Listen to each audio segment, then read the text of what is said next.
It's mailbag time here on Chicago Bears Now, and hey, we can't answer all your questions, so if you don't, tweet at me at HGramNFL, and we can answer your questions over there as well. But let's start with Zachary here. Wilczynski, is that right? I feel like I might have hit that, but I may have missed it as well. You think we could add someone like DJ Chark or Will Fuller on a cheaper deal next offseason if A-Rob leaves and Miller busts again? I didn't want to include Will Fuller because he's hurt a lot and he's more of a number 2 speed type of guy. Sure, you could go the route of like 2 number 2 types, right? Sign Will Fuller, sign Mike Williams, sign DJ Chark, something like that. Those are options, but I would like to have an alpha male number 1 receiver because I think you have your number 2 in Darnell Mooney. Gunny the GOAT, do the Bears get Christian Kirk next year in free agency? I mean, sure, if you wanted to play your slot receiver, I think he's better than Anthony Miller, but he's a number 3 wide receiver at best. If you're trying to replace Allen Robinson, that's not the answer. But, yeah, if he's your number 3, then I'm definitely not opposed to that. Danny Langford next up on our mailbag. Will Allen Robinson return in 2022? A lot of receiver questions to start today's show. That's the big question, right? This was the live poll question on our live show, which 55% of you guys said that this was his last season in Chicago, so we'll see. We'll ask you guys again right here. Is 2021 the last year for Allen Robinson with the Bears? Type Y for yes, type N for no. We can make this the pinned comment on today's video, so get your questions in, Y for yes, or you can give me an N for no during the YouTube ad break. Scrolling up, the video will be back and playing. Gosh, if you just made me answer right now, I would probably lean toward yes. It's the last year for him in Chicago, because what have the tea leaves told us? There's rumors out there. They only offered him $16 million per year. That's way below market for him. If you tag him a second time, which is very, very rare, it's going to be over $20 million. Are they going to do that? I don't really think so. Allen Robinson seems frustrated at this point in time. Is he even motivated to come back to Chicago? You're going to have to overpay to keep him. So it's still very much in that 2 Smoke and Jay range, but if you forced me to guess, I would say he's probably on a different team in 2022. Bulls for Life YouTube, trade Anthony Miller and a second-round pick for Stephon Gilmore. The Patriots laugh in your face, and they hang up the phone. I mean, so you're saying trade a second and a 7th? Because Miller's worth about a 7th? I mean, I don't think they're going to take that. They'd probably rather just take the second-round pick. They don't want Anthony Miller. Miller's not worth anything. Maybe you could get him for a second, I guess, but I don't think that's going to happen. Caden Shoemaker, if we get Chris Olave, I think Fields stays for a while. I mean, I think Fields stays for a while if he plays well, right? The Bears are going to pay him. But, yeah, I mean, sure, you get guys that quarterbacks like, they like to stay. Don't do what the Packers have done and not please your quarterback. So, sure, I think that's definitely a good point. You bring in a college teammate that he has good chemistry with on and off the field, and yeah, that would certainly help the cause of keeping Justin Fields in Chicago. But it's not like the NBA where stars just bounce all over the place. Like, if the Bears want to keep Justin Fields, he'll be in Chicago. All right, guys, I need 15 new Twitter followers from today's video. So here's what you got to do. Follow me on Twitter at HGramNFL. You can ask me whatever Bears questions you like. I answer you guys all the time. We have a lot of fun chopping up some Bears football. And if you're watching live right now, we'll get some shout-outs toward the end of the live stream. If you're not watching live, tweet at me. I'll retweet you, all of that good stuff. Give me a follow at HGramNFL. Need 15 new followers right now. Joel Fernandez, how many smoking Jays on David Montgomery having a 2,000-yard season? I mean, half a smoking Jay, 1 smoking Jay. I won't completely rule it out because it's a team that wants to run the football, but he's not Derrick Henry. That's very unlikely. 5% chance. It's very small. Paul Dow, if A-Rob balls out this year again, he will make more than 20 per year. Yeah, he will. The cap's going to go up again. Spotrac doesn't always nail it, but their projected contract for him is like $20.2 million next year in free agency. Has another 11, 12, 1,300-yard season. He's going to probably get 22, 23. So, yeah, I mean, I think you missed your chance here. I think you could have had him a year ago at like 17, 18. You could have had him this offseason, I believe, at 20. Instead, you offered 16, which is what Sammy Watkins got from the Chiefs 4 years ago. He's way better than Sammy Watkins. So, yeah, I think he's going to cost a lot. William Rowe, how much of an impact will Sean Desai have with the Bears defense and bringing back 2018 stats?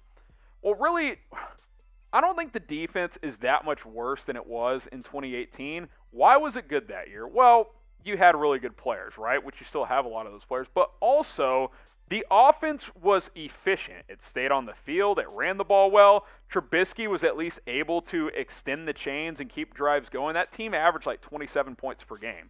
So, and time possession was much higher. So, how does your defense perform better statistically? It's not on the field as much. It's been on the field way too much the past couple of years. So if this team can run the football well and Andy Dalton and or Justin Fields play, low turnover, efficient football, then I think this will be a good defense again. I do think change was needed at defensive coordinator. Sean Desai, I think, will bring fresh energy, but a lot of it really comes down to how the offense plays. Zach, again, you think we should go for Jesse Bates for safety, or are you comfortable with Gibson staying there? Bears are set at safety. They'll go Eddie Jackson and Tashawn Gibson at your 2 safety spots. Deion Bush is a good number 3 safety. You're good to go there. If there's a major injury, okay, you explore what's out there, but I think they are set at safety at this point in time. Subscribe and join us every Tuesday, 4 o'clock Eastern, 3 o'clock Central Time, because we go live here on YouTube. Hit that sub button, but more importantly, after you subscribe, turn on that notification bell. That way your phone gets notified. Oh, hey, Chicago Bears Now going live in 30 minutes. That way you never miss when we are live. Also, you get notified every time we post a video if you have that notification bell turned on. So do that, subscribe, turn on the bell, and we'll see you every single Tuesday at 4 o'clock. Jeremy Chuggs ranked the running backs in the NFC North. Dalvin Cook's the best. It's actually a really good division for backs. Aaron Jones, Montgomery. I'd probably lean Jones. Monty is third, and then, who's the running back out of Georgia? No, it's not Carry-On. Georgia running back in Detroit. Anybody? Someone? DeAndre Swift. There we go. My live audience helping me out here. Monty is really good though. Just because he's third out of fourth, he's still top 10 in the NFL. This is a really good division for running backs. Joel Fernandez is Matt Nagy's play calling trash. I think it's incomplete. I think he's been conservative because he doesn't trust his quarterback. If you don't trust your quarterback as a play caller, that really restricts what plays you can call. I mean, that pretty much is all right, we're going to run the football and do play action bootlegs because I don't trust my guy to do a 5-step drop and survey the field and make a play. He didn't trust Trubisky to do that, and he shouldn't have because Mitch can't do that. That's just the simple fact of the matter. DeVay Dolly, do you think the Bears' D-line can pull off 20 sacks? Sure, right? If you're counting Mac on the D-line, right, which I assume you are because they run a 3-4, so technically he's an outside linebacker. 20 is low, right? Mac gets you 9 to 12. Even if Quinn only gives you 4 or 5, surely he'll give you 4 or 5. He gave you 2 last year. Can't be worse. Let's say he gives you 5. That's 17 right there. Mario Edwards Jr. gave you 5 last year. He was really good. You've got, Eddie Goldman back in the fold. Bilal Nichols gave you 5 last year. If you only get 20 sacks from your D-line, that's a big problem. I didn't even mention Akeem Hicks, who should give you a handful as well. Maximilian Jaworski, you Jaw's son? Devontae Adams joins the Bears next season because he sees something in Justin Fields and he gets money, and then Allen Robinson signs with us again because the same thing. Man, I don't even know if the Bears are going to have a decent amount of cap space next year, but I mean, you're talking $45 million right there annually, probably, maybe more. I don't think that's how electric would that be, though? Hey, Darnell, go in the slot. We got A-Rob and Devontae Adams on the outside. That would be electric. Hey, Brandi, you're back. Who do you see replacing Nagy next year? Me. No one. I think Nagy's going to be here through 2022 because the Bears have clearly orchestrated a plan, and when I say the Bears, I mean him and Ryan Pace, of we're not going to rush Justin Fields into action. He will not start week 1.